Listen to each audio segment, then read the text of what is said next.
Welcome. It looks like we have some people trickling in. Welcome, welcome. This is very, very exciting. My name is Michelle Finizio. I am the president and co-founder of FounderMade. Our whole mission is to help entrepreneurs build. Our whole mission is to help you scale and access the resources that you need to build. May that be mentorship or funding, retail, and beyond. This partnership with Mentorcam is incredible. It is so aligned with our mission. It is so aligned with giving you access to the resources you need to build. Today, we're having a conversation with Bill Capsalis, who is a wealth of information, a wealth of connectivity. He is a walking resource center of anything you need to build if you are in CPG. He has over 20 years in this industry and beyond, and probably generations worth of knowledge with the exposure that he's had. Just a little backstory on my connection with Bill. We met not so long ago during some time in Colorado. And in my short time of knowing Bill, he connected me to some of the leading players in the industry. So it is an honor and pleasure to have this conversation.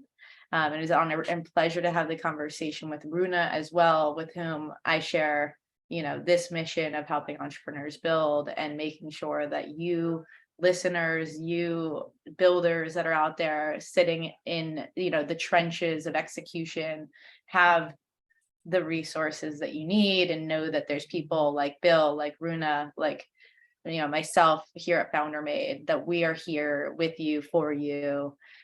So without further ado, the way that this conversation is going to work is I'm going to hand the conversation off to Rune. He is going to be your noble leader in the conversation. He will moderate this conversation with Bill. For those of you listening in and who find, this session compelling, we definitely encourage you to book time with Bill using the QR code in his background.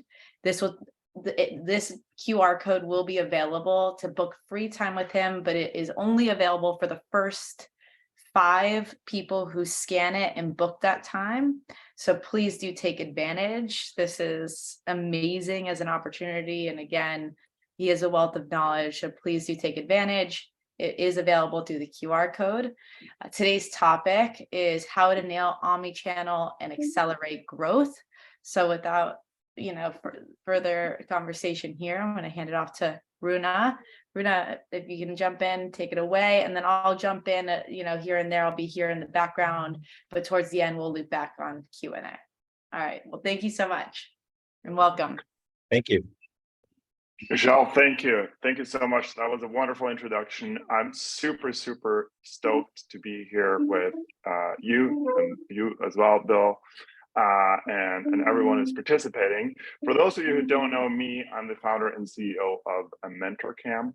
We are a platform and a marketplace where founders and entrepreneurs like yourselves can get access to different types of mentors and advisors like Bill to discuss topics relating to your businesses, challenges, whether it be omni-channel distribution, fundraising, whatever it may be.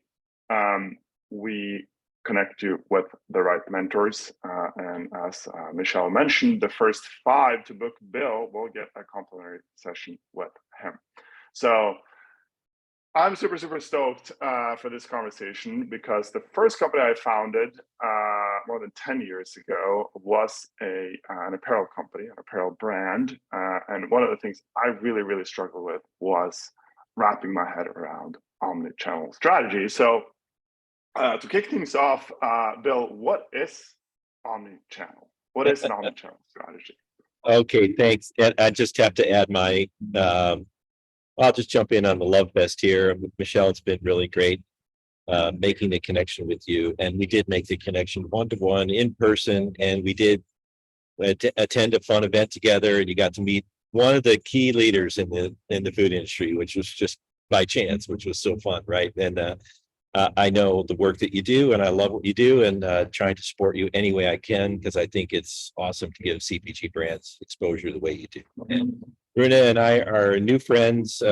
He and I had a conversation, and he invited me to come along and be a mentor on Mentorcam, and I saw no reason to say no to that, and have already scheduled my first consultation for Friday. So I'm pretty excited about that. It's only been about a month since I got up on the platform. So really looking forward to sharing with your community here. So Rune, thanks for the opportunity. It's great to get to know you a little bit as well. So yes, this clearly this definition of omni or multi-channel or whatever you want to call it, no singular focus anymore is a big topic in the CPG, food, beverage, personal care space. It's just all the rage. And what does it mean exactly? Well, it technically means you're selling in more than one place. Brands, when they start off, they tend to be kind of singularly focused on a channel. And by channel, I mean, where do you put your products? How do people find them? You could have a company launch tomorrow and say, we're strictly selling online direct to consumer. That's our channel strategy. But our plan eventually is to go to retail. I heard that a lot during the first 2 years of the pandemic. Conversely, there's a lot of people who are just singularly focused on retail and never thought about selling direct to consumer, or even considered Amazon as an option before the pandemic, in the before days. I would see business plans. People might spend a lot of time focused on one channel, one retailer like Whole Foods, and build a pro forma, meaning a projection of what's to come for their company based on a singular retail chain. And that was just very common, very, very much the norm. Other retailers came along, other opportunities to create distribution points showed up, and brands would say, okay, I understand the retail channel, and I'll just stick with that. And they would build a pro forma out 90% of their sales coming from retail. We'll talk about the challenges related to retail a little bit in our conversation today, but what happened, I think, pre and post pandemic was that retail online sales were already picking up, and I think they gathered a lot of steam, as a lot of us know. And people kind of had to scramble a little bit. If they were singularly focused on retail, all of a sudden they had to figure out Amazon and Shopify and 1,000 other grocery websites or CPG consumer focused websites to sell direct to consumers. And it didn't just mean that they put their stuff up online. They had to figure out how to service that channel too, because every channel you choose, very different, right? It requires different resources, different skill sets. And it was a major adjustment for some brands, but somewhere along the line, I started seeing business plans and projections, 60-70% are sales to retail, 30-40% at online. Then I started to see 90% online, 10% at retail, or people just saying, forget retail altogether. It's too expensive. I can't deal with the broker distributor network. I'm just going to sell direct to consumer and make more profit.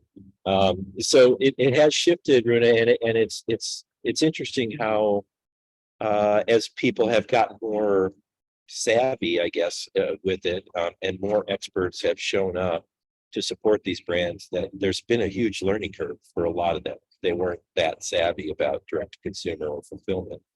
And there's a lot of challenges there. And again, you think you're going to make a lot more money, but you really don't. You still have expenses related to selling direct and online.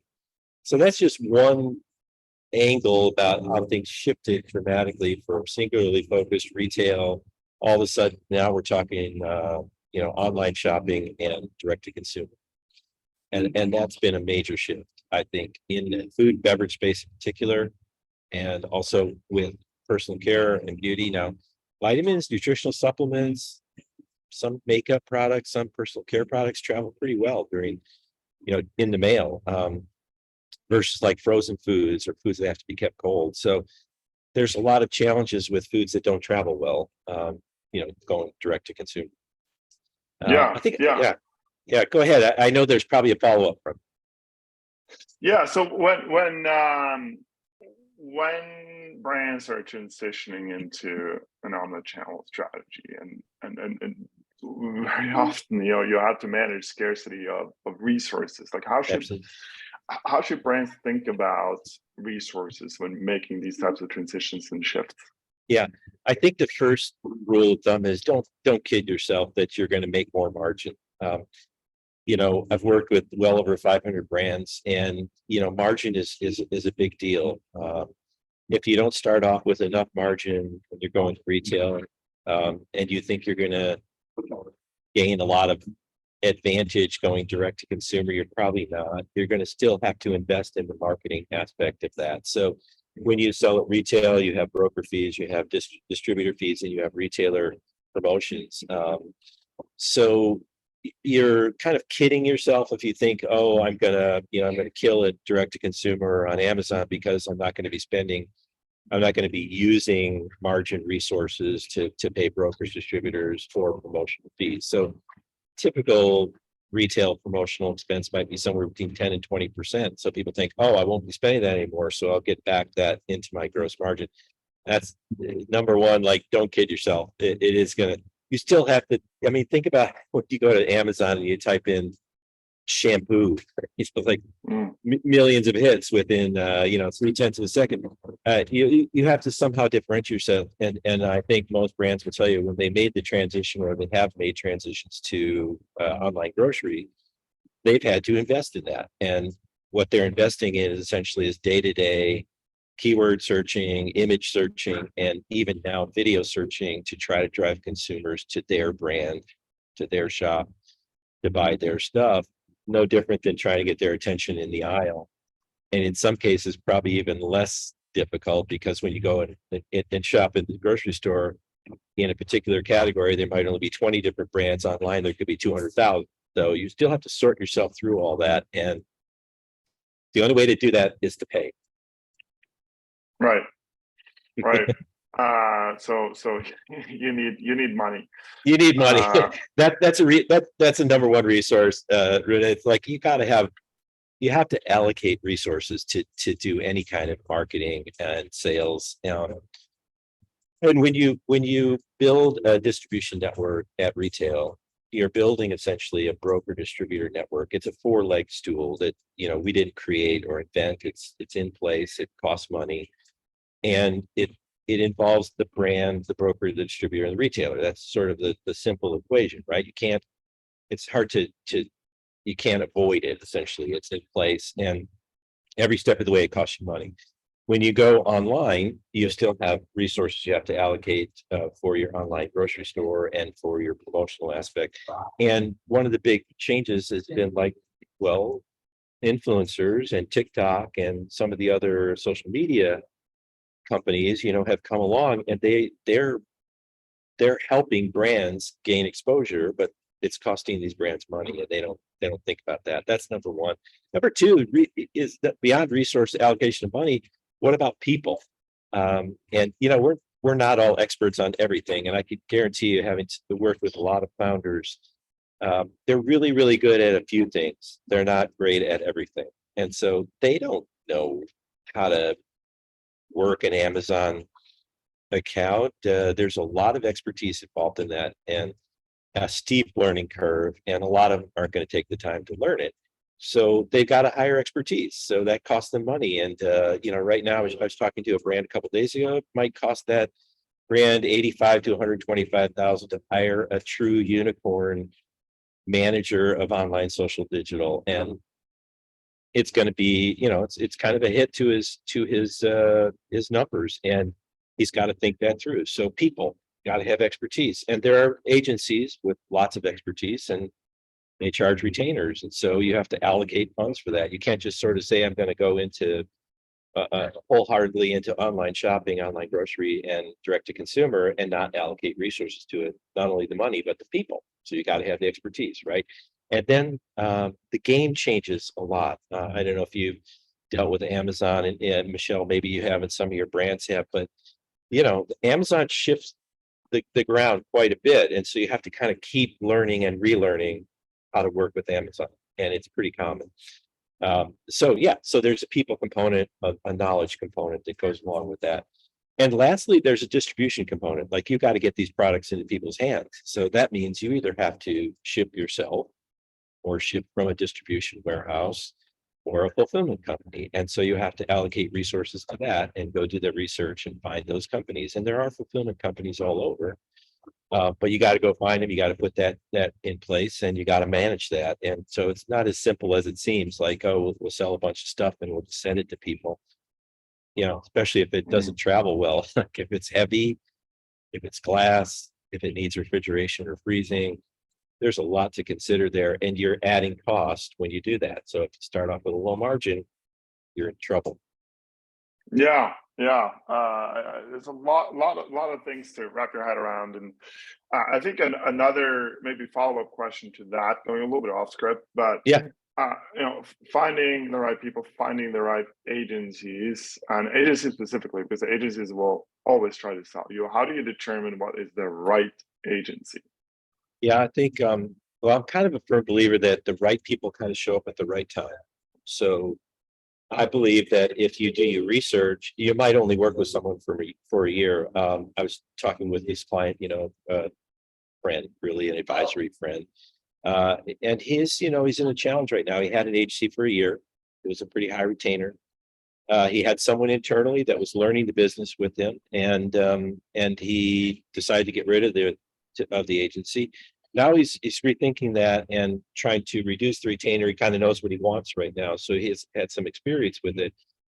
But he's struggling with referral. I gave him a couple of good referrals. I just think you've got to ask. You've got to talk to your. One of the things about our industry, and I think Michelle can probably attest to this, and Rune, you'll learn this the more you and I talk, is that it's a cooperative industry. You know, we tend to think of ourselves in co-opetition. We're not competing with each other. We're trying to change a food system. So when you look at connecting with brands and people in this space, they tend to want to help you because they're all kind of on the same mission. They do want to change things for the better. And I believe that. And in my experience building community, I believe that people are very cooperative and they're willing to help. And so you ask for help. You go to conferences like FounderMade, you go to expos East and West, you attend events in one of the naturally cities, and you meet people and you ask for help. And when you do that, you find yourself not so alone, and they making good referrals. Like you want a dentist, you ask somebody you know. You want a good lawyer, you ask somebody you know. Same thing. You want a good agency to help you with your Amazon, you ask somebody you know. Who are you working with, and are they doing a good job for you, and what do they charge? And so a lot of these brands, especially in the 0 to 10 million range, it's hard. Like they don't have a lot of excess cash laying around. And if their margins are thin, they're going to be really nervous about that. They tend to underhire, bring in somebody young, and not really think through what's required. This is like when you go into retail and you're managing a broker network, you're paying a sales manager quite a bit of money. So you have to think about it in a similar fashion. You're opening a channel, and you have to allocate resources to that channel. So you might have to pay, but you have to measure whether there's any return on that ad spend. ROAS, as they say. What did you invest? What was the return on that? And it's all based on what does it cost you to acquire a customer and keep that customer in place. And so there's a lot of data points. I mean, way more than you get at retail. So when you're really a data wonk and you think about, oh geez, now I know who my customer is, I know how much they spent, I know when they came back, I know what they bought. Now you're building yourself sort of an insular wall with consumers in your court. And that's, I think, probably the next big thing, which is, hey, when you sell at retail and they scan your product at retail, when it goes boop across the little screen, you don't know anything about that consumer. All you know is that they bought the product and how much they paid for it. And you have to then turn around and buy that data back. Whereas if you're selling direct to consumer, you know everything there is to know about that consumer, and you can market to them. So you're building something different because you understand who your consumer is and what they're looking for and what they want. Yeah. And hopefully you can shave off some of that learning cost by like you said, talking to people has done what you are trying to do. Yeah. Right Yeah. now. Yeah. Which is a big part of the premise of Mentorcam. talking to Yeah. people who have done this Yeah, before. totally. I mean, like what you're doing, the service you're providing, like if it's like, in Boulder, Colorado, we built a community of entrepreneurs and innovators. And so a coffee meetup or something, nets you a lot of expertise in the same room. Michelle and I attended an event. All of a sudden, there were all these people there, and anybody you talked to had something of value to offer. Right? They could share something. If you're in the middle of South Dakota, where do you go? And even big cities like Kansas City or even Miami, they don't have these kind of local, food industry groups. So you can join nationally and participate in webinars like this, or you can use something like Mentorcam and find the right person. They'll give you some good coaching advice. And really, like, I don't know how you can build any kind of business without getting good advice. And you need lots of it, all kinds of advice, legal, financial, marketing, sales. You just need advice. But it's nice when you get it from trusted advisors or vetted out, consultants or advisors like Yeah. you're doing at Mentorcam. So I think what you're doing is good service, and anyone nationally can take advantage of it, which is great. You don't have to be in one of these cities where there's a big food industry group. I would Well, love that's to add, so sorry to jump in, Rune. One Yeah, other go ahead. thing, because I think it's topical and interesting here as we think about the fact that you do need money to be able to invest in these channels, but also, and the layering of how do you choose which agency and who's a strategic partner for you. There are agencies out there that will invest in your company if they believe and see the opportunistic positioning and growth. They might invest, whether, by offsetting the costs of those services. Yeah. They might invest real hard dollars in capital or some combination thereof. And that's also a question that, as you navigate agency partners, understanding who has those resources and how, who has those resources available or those kind of programs available might help shape your strategy as well as you think through it. Yeah, a very well-known natural products industry veteran, Gary Hirschberg, says, if you don't ask, you don't get.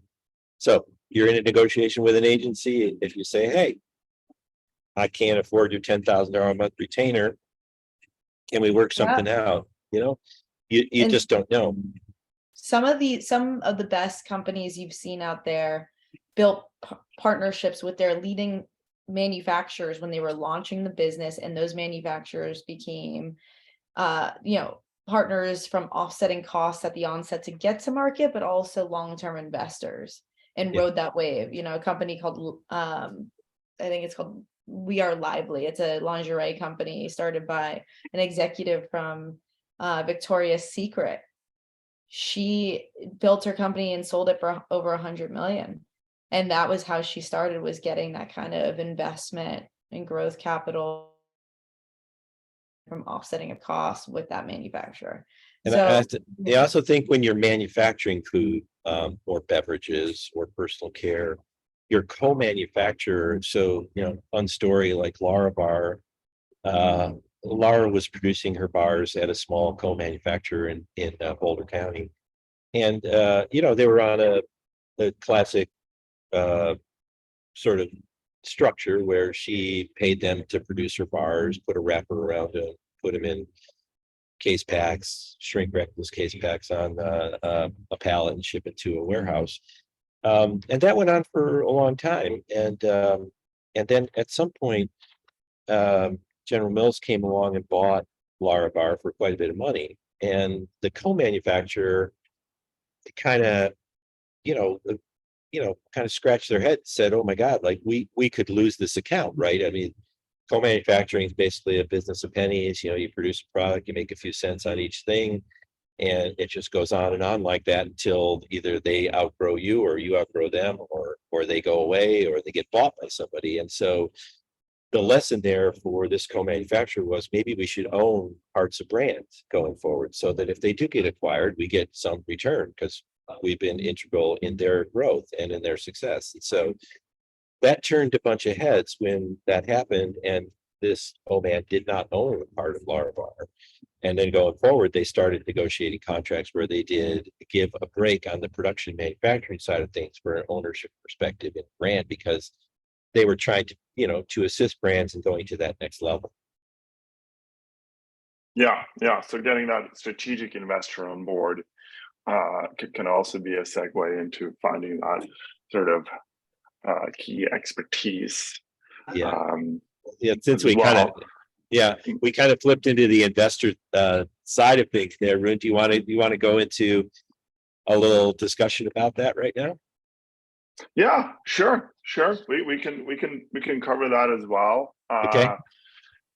You've obviously been in this game for a while, and I'm sure this dynamic has somehow shifted, and the way you access capital has also shifted over time. So Yeah. Yeah. we'd be curious to get your thoughts on this as well.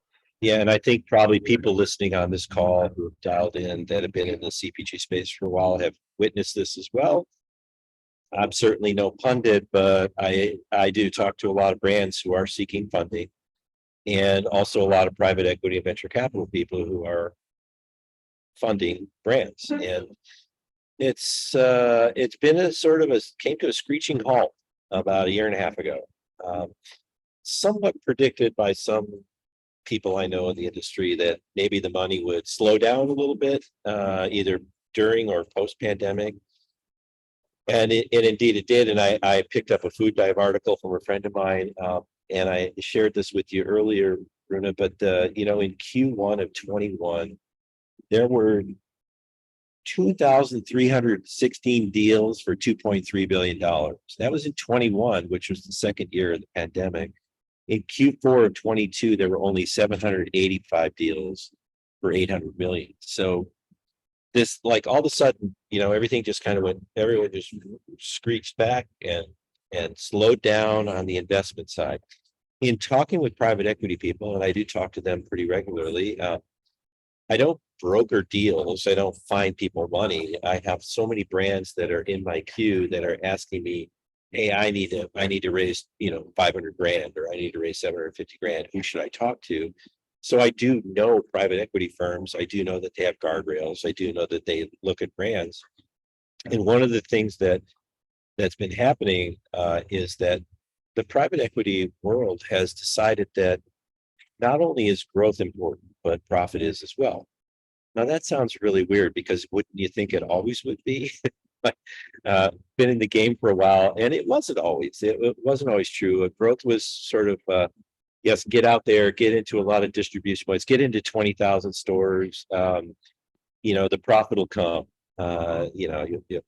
It'll work out, and then we'll find a buyer. And so there was this mantra that, while it was great to make money, you didn't necessarily need to in order to build a brand in the industry. But today, I think you have to have both. You have to have some top line growth, and you have to have profit. And I think a lot of venture capital and private equity people in the CPG space, in particular food, beverage, and personal care, they are, maybe overly enamored with both of those things right now. And so they're just holding back. They're waiting to see, can you build a pro forma that shows profitability? Do you have a distribution plan? Again, back to Omni and multi-channel, where does that play in? What level of expertise do you have? Are you set up to actually grow your online retail business? Can you make margin? Can you make profit on it? We're not going to give you money unless we feel you can. So we're not going to invest in losing propositions. We've done that before. So it's slowed way down, and it's not as easy to find money as it used to be. And it never was easy, but it never was impossible. So, some brands present themselves really, really well with a really aggressive top line strategy, but they can't make money. And, if I'm sure, Michelle, you encounter these brands all the time where you work, and they're on a roll, they're growing, they're adding distribution points, but they're not making money. And if you ask them very directly, are you making money, or will you?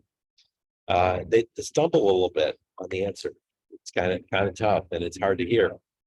Other sectors like tech and some other things, it's not the same. And it's a very slow return on food and beverage and personal care. It's very slow return. And the acquisitions have slowed down. The multipliers have slowed down. It's not the landscape changes all the time, of course, but it's just not the same as it used to be. And I think brands have got to kind of get a handle on that and really get their house in order. So it's two things I talk to brands about a lot, and they ask me all the time: where can I find money? Is there anyone who wants to buy my company? And those two questions come up quite a bit. It's really, really hard to sell a business today that isn't both growing and making money. It's really, really hard to get money for businesses and growing and making money. And people will say, well, I need that money to grow. Well, you might have to find another way. And you can fund your business in a lot of different ways, but we're talking about people who, are 10 to 30 million in sales that just really need to get over that hump and feel that if they get to 30 or 40 million in sales, that somebody's going to come along and buy them. And they may be quite surprised by that it's just not happening as often as it used to. Yeah, no, I think that makes sense. And there's an old saying, I think, across any industry, that the best way to fund your company is with revenue. Easier said than done in many cases. I know the venture space fairly well from a tech company perspective. Yeah. And what's happened in venture there is the funds are simply looking much more closely at unit economics and paths to profitability earlier than they used to. However, the capital is still available because last year was a record year for venture capitalists raising capital from their LPs, and many of them have to still deploy that capital. I'm curious, do you think that's the case in CPG as well? That there is capital out there, but it's just, like you already alluded to, more difficult to make a case for it, because you need to show that path to profitability, or you already have to be profitable? Or do you think that the capital has also dried out? I do not think it's dried up. I do think, and it's very, very good point you made, which gives me a chance to riff a little bit on that. So if you're trying to raise somewhere between $250,000 and $1 million, long road to hoe, right? Very tough to get that money. And it's been somewhat true for a while in the food space that if you are trying to raise $1 million to $2 million to $3 million, probably a little bit easier road to hoe. Like, it's just the ask, the too small ask is not aggressive enough. The really gigantic ask is too much. And you're talking about brands that probably, in most cases, below 10 million in sales are on their first Series A raise. So they're not thinking big enough, and they're cautious, and they don't want to give away too much equity because they're early. Brands that are farther along can raise more money, larger amounts of money quicker. So the private equity firms that are sitting on investments somewhere between $7 and $30 million, they're entertaining deals, and they do have resources and cash available. If they have a $30 million fund and they're loaning, or they're investing $500,000 to $1 million grant, they've kind of slowed down on that because, it's just a long haul and they're going to need more money. And if you're in a Series A and you get $500,000, you're going to be asking for money again in 6 to 8 months. And it's just, you just kind of constantly come down that road, and all of a sudden you're in a Series C. It just gets too complicated for a lot of these small private equity investors. But the bigger companies and the bigger private equity that are making larger investments, big bets, there's still a lot of money there. The Sunrise 2 fund has quite a bit of money in it, and they have been cautious about deploying it, where Sunrise 1 8 years ago fully deployed 240 million. So again, you see that in just 7, 8 years time, that landscape shifted dramatically. And I feel like it just shifted, the ground just shifted beneath our feet. That's always a good feeling, isn't it? No, it's terrible. But if you're on this call and you're an emerging brand and you're doing 3 to 5 million in sales, you need to raise money. The best thing I can tell you is ask for more than you think you need. It's just a pain in your to keep asking for funding, and to keep asking for funding. Like, once you start, you never stop. But be prepared to make a lot of pitches. It's just going to take a long time. I want to jump in there too. I always advise my brands, fundraise when you don't times to fundraise. You're always building that network and building the relationships, and the best way to, to get there also unsolicited is ask for advice. And sometimes right, like then all of a sudden by presenting in a casual way, all of a sudden you might find people that one can be that strategic partner, and you get a sense for who they are, how they operate, how they think, how they want to support you. And second, you might find that they would be interested in participating with you in that. One thing that I'd love to pose actually is in the CBD category, where we saw a ton of growth for a very long time, a ton of funding for a very long time. That has significantly slowed down, as is with a number of other sectors. We're seeing a lot of consolidation. Same thing in media, same thing in other sectors. And consolidation meaning, how do we pool resources to weather the storm? I'm good at retail, you're good at you have a digital audience, you have a media presence, you have great brand equity, you understand X, Y, Z, whatever that unique strength is, and how do we pool our resources to, but with it together is better kind of outlook. So I'm kind of curious to hear how you think about that, both from a, capital raising standpoint, but also even an omni-channel strategy standpoint. Maybe somebody's really good at digital and is in the same box as somebody else who's really great at retail, and by combining resources and merging, so to speak, or building some kind of JV, maybe there's more strength. Really interesting. So kind of a new phenomenon. Two things, like one on the CBD side, since the FDA has been so slow and pretty wishy-washy about CBD and hemp in general, what was a flurry of activity 2 years ago has now slowed to a crawl. There were probably 25 or 30 CBD related products at Expo West 22, and there were about 5 to 8 at 23. I mean, people just pulled back. They just went not sure that this is the road to go down, right? So all of a sudden, investors turned away, and everybody got a little scared of CBD and hemp.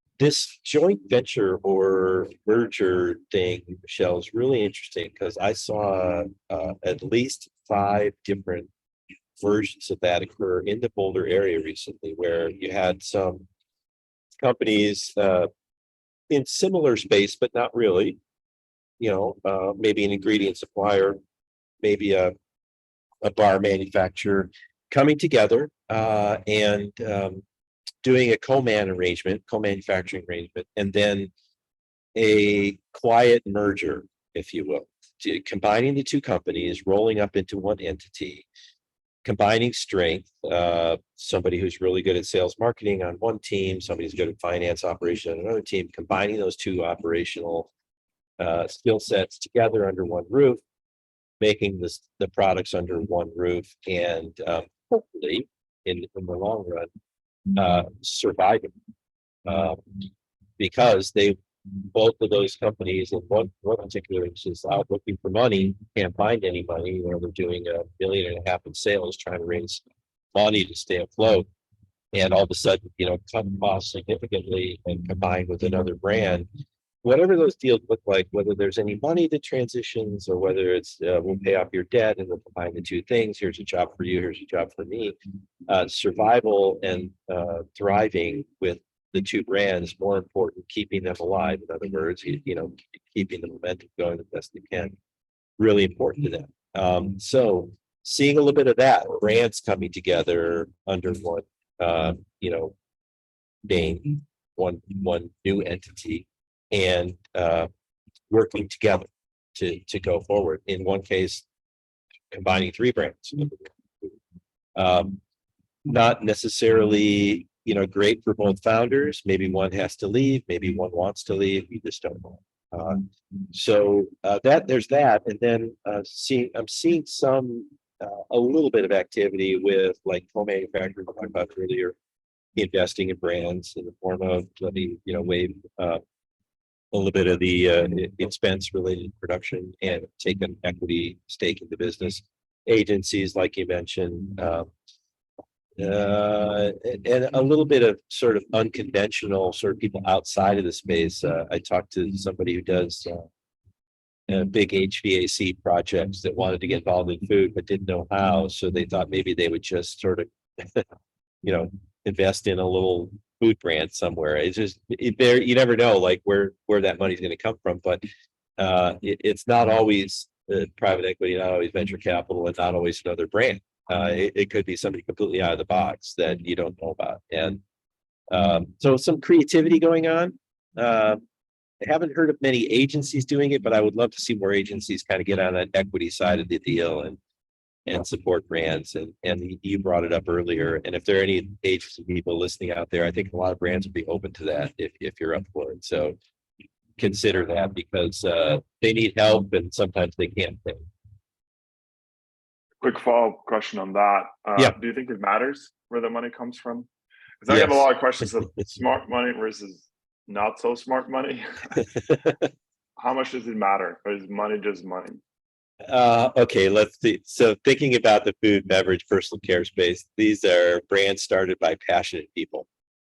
Not that tech founders aren't passionate. Don't want to insinuate that at all. But food founders are, so they're very passionate, and it's very personal to them, right? So they get involved in a playing field that's very foreign to them when it comes to raising money. And so they don't always know what's good money, what's bad money. Is there any such thing as bad money? Certainly there are not some great people out there that you don't want to align yourself with. It seems to me that the brands that have taken money from private equity that is formed out of people who have had success in the CPG space, they tend to understand that founder a little bit better. And I feel like working with the number of founders I work with, I understand founders pretty well. They're not going to let go very easily, and they sometimes are asked to. And so it can be pretty stressful for a founder to align with money that isn't aligned with their value set. And the mission, vision, values of these companies tend to be very passion forward, very change oriented, very future thinking. We want to change Michelle, you deal with people in the personal care space. There's a lot of issues around personal care products, suntan lotions, all kinds of things about oceans. And so there are people that there is money out there that wants to follow that track. There's a whole vegan investment firms, that only invest in vegan brands. And so there are people that are mission aligned, but not a lot of them. So you have to seek them out and find them. I ran a panel at Natural Products Expo a couple of years back with Gail Becker from Colin Power, and she told a great story about just dialing for dollars, right? Like calling every investor she could find. She had the number one, gluten-free cauliflower pizza crust in the Natural Products channel. She grew really fast. It was available everywhere in every store, and she's trying to raise money and was getting a lot of no's. And at some point she turned the corner and people started calling her back and saying, hey, we want to invest in you now. And she said, I took great pleasure in telling them that they should get lost after, telling me to get lost 2 years ago. So she just, because she couldn't align with anybody who had money at some point, she aligned with someone who did at some point, who was mission aligned. And I think that makes a difference. There are a lot of brands that are so mission focused that they will not take money from people that aren't mission aligned. And I do appreciate that a lot. I think that if brands really do look hard, they can find mission aligned investors, advisors, and people to help them. And they shouldn't settle if they're very focused on that. Yeah, it never works out. Yeah, it ends badly usually for the founder, and I hate that. Yeah, very true, very true. Although very, very tempting to take whatever capital is available when you first start racing, right? If you haven't raised a penny externally and it's available, it can be hard to say no to. But perhaps you have to be a little cautious about.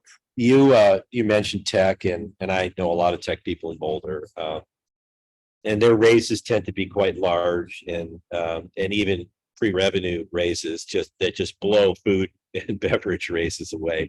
And in talking with tech investors and tech founders, they kind of have a different approach to it. It's a very different attitude, right? Like they're going forth into the void. They're creating something. They sell a good story, and they get investment money, and they go ahead and create something. And sometimes it works out, sometimes it doesn't. Right? There's a hit rate.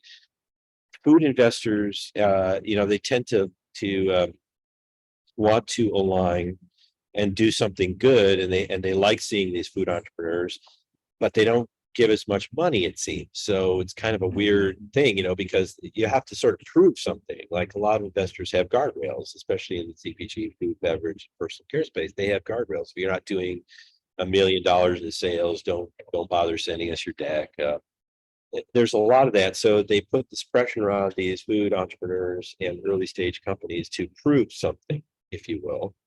And it's kind of different. They have to go prove that they can grow a business, build a brand. And let's face it, a lot of them aren't brands yet. They're just companies competing for shelf space or share of mind online, and trying to build a brand that's got value in it. And they have revenue, and some of them have significant revenue, but no profit. So it's just so different when you look at the types of investors who are looking for those types of investments that are longer term, more patient capital, slower on the return. Just takes a long time. It takes a long time to build a real brand in this personal care, CPG, food, bev space. It just takes time. Very few rocket ships out there, unless it's vitamins. They tend to grow really fast. Nutritional supplements grow fast. Some makeup and hair care products grow really fast, and they come out of the gate fast. It's not the case with some food beverage brands. They just take a long time. So you have to show that you have a real business typically. You do. When you raise capital, and there's more so in tech now, I think, than a couple of years ago. You could go out with a PowerPoint deck and raise on that.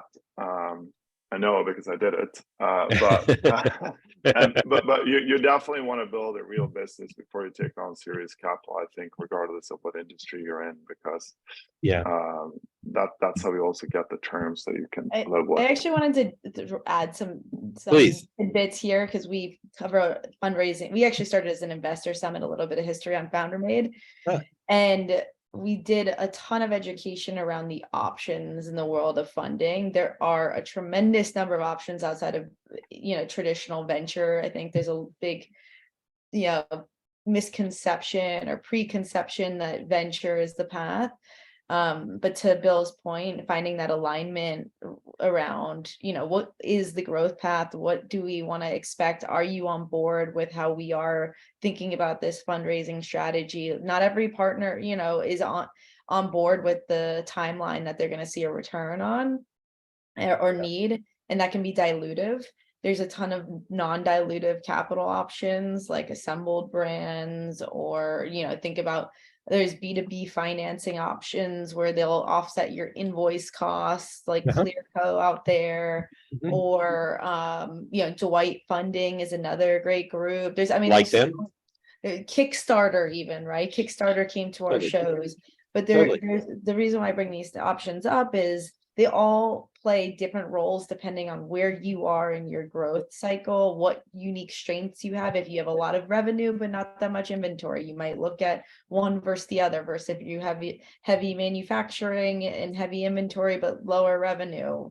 Or, there's things like asset-based lending as an example. There's just a lot of options is the punchline here. And knowing what your options are, and if you don't know what your options are, because there's a lot of options out there to think about.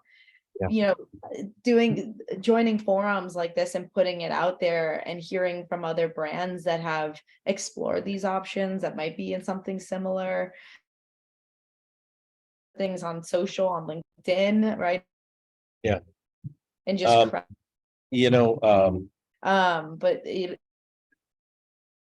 from which to your capital stack. I think it's an interesting point. So tech sort of the tech world sort of pioneered the accelerator concept, right? Like, so Y Combinator and Techstars and Boulder. And about 5 years ago, I worked with a group and Techstars to launch a food accelerator.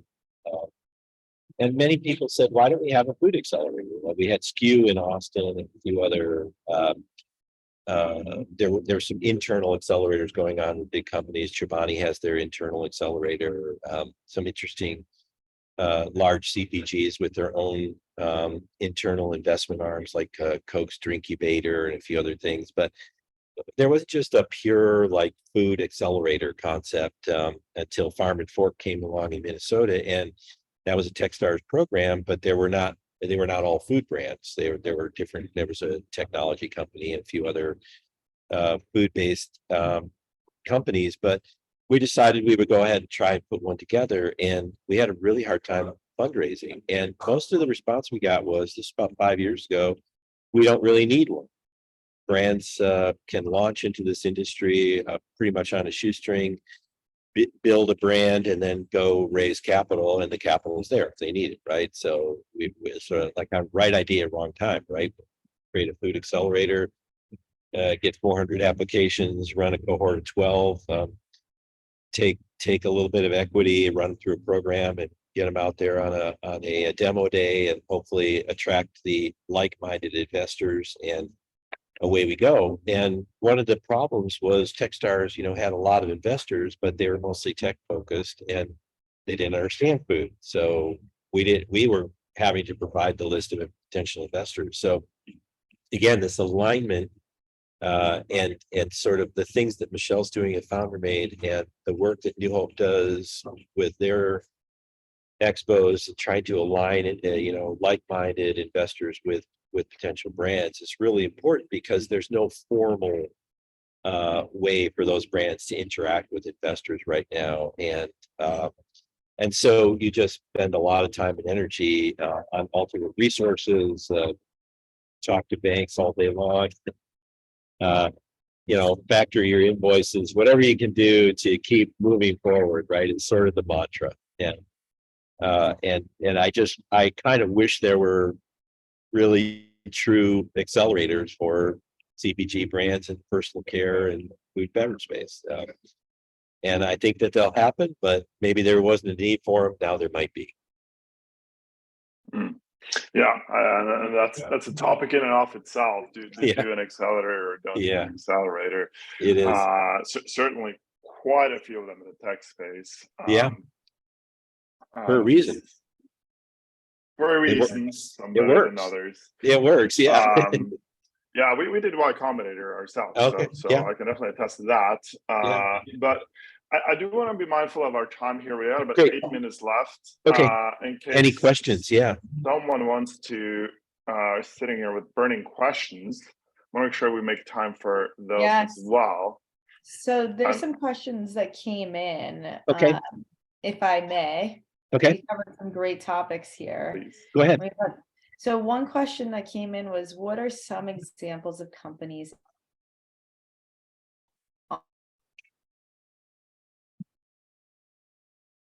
Any that come to mind?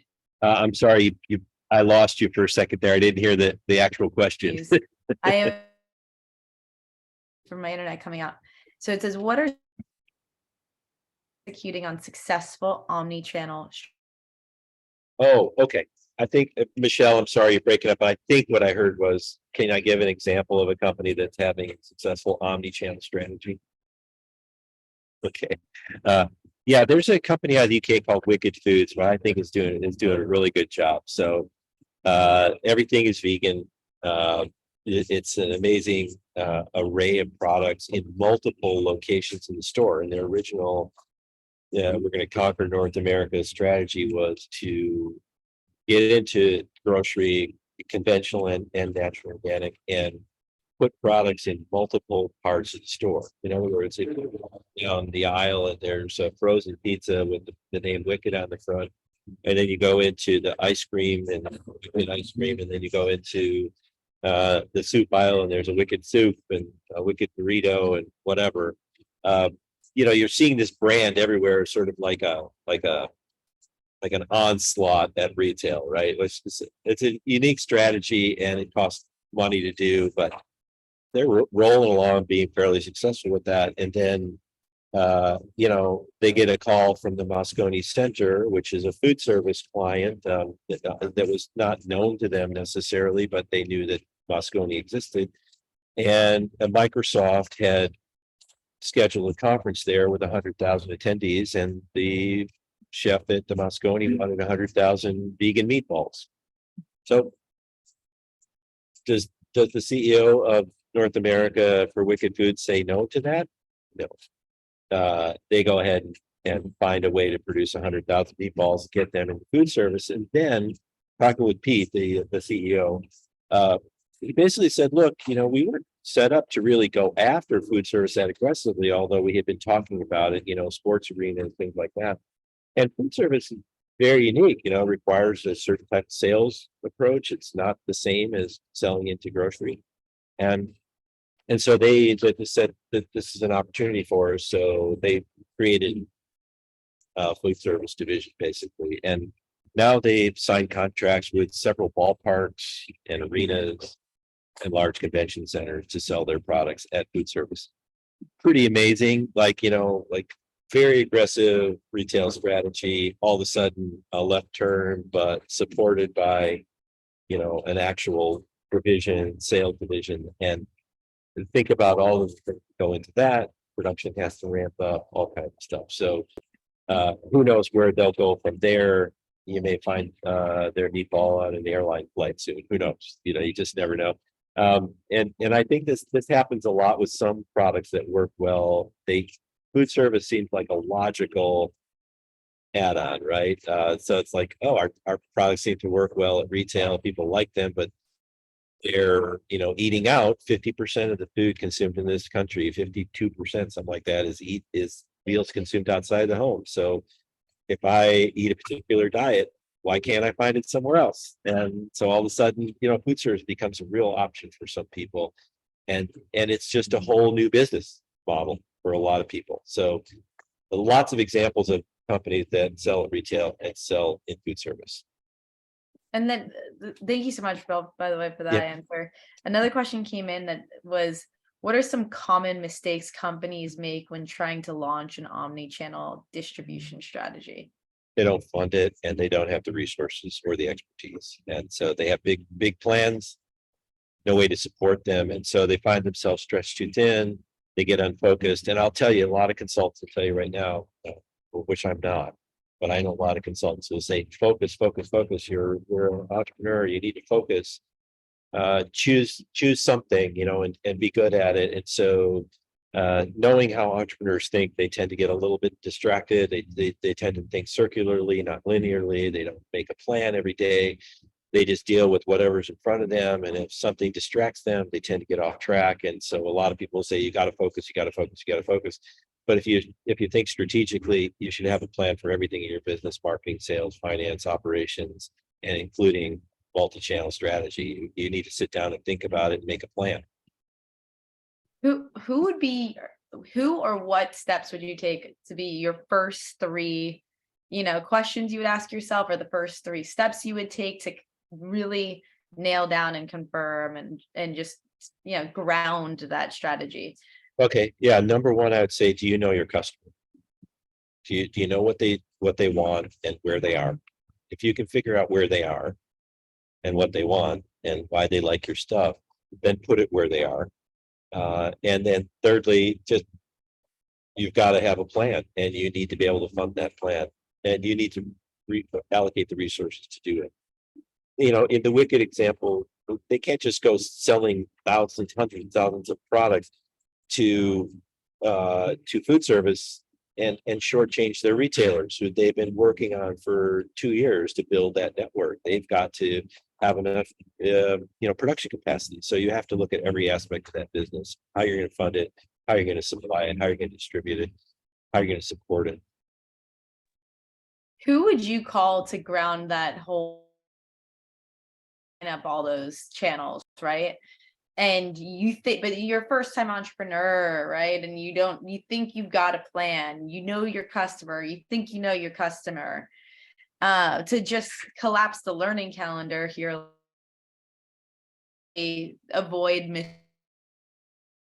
you would, or any. Yeah, immediately. I mean, I always advise entrepreneurs and emerging brands to have an advisory board and work with advisors and share your plans and your thinking with advisors. Get outside of your head and bring people into the room and say, here's what I'm thinking about doing, make a business case for it, debate the issues, figure out how you're going to fund it. And then it's a funny thing, like if you fund things, then people show up. So experts show up. They tend to show up when you have money to spend. So if you know what you need to do, you can find experts to help you. This is great. I know we're at time. Okay. We're not. Do you want to say a few closing words, and I will as well?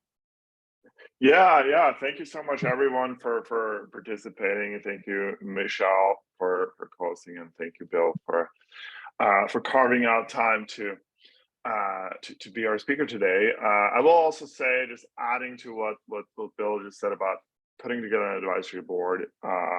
When you're getting started, it's so important to tap into the knowledge of folks that have gone down that path. So if you have these people in your network, fantastic. If you don't, looking at ways that you can add these people to your network is very often very beneficial.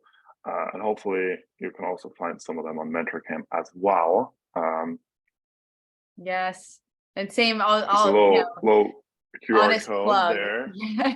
Honest plug, same thing, right? At FounderMade, same thing. There's tremendous amount of people, and chemistry is important. You can meet them in real time and in real life at our shows at FounderMade. Same thing with the Naturally community that Bill is so wonderfully created. It is so important to have that council around you.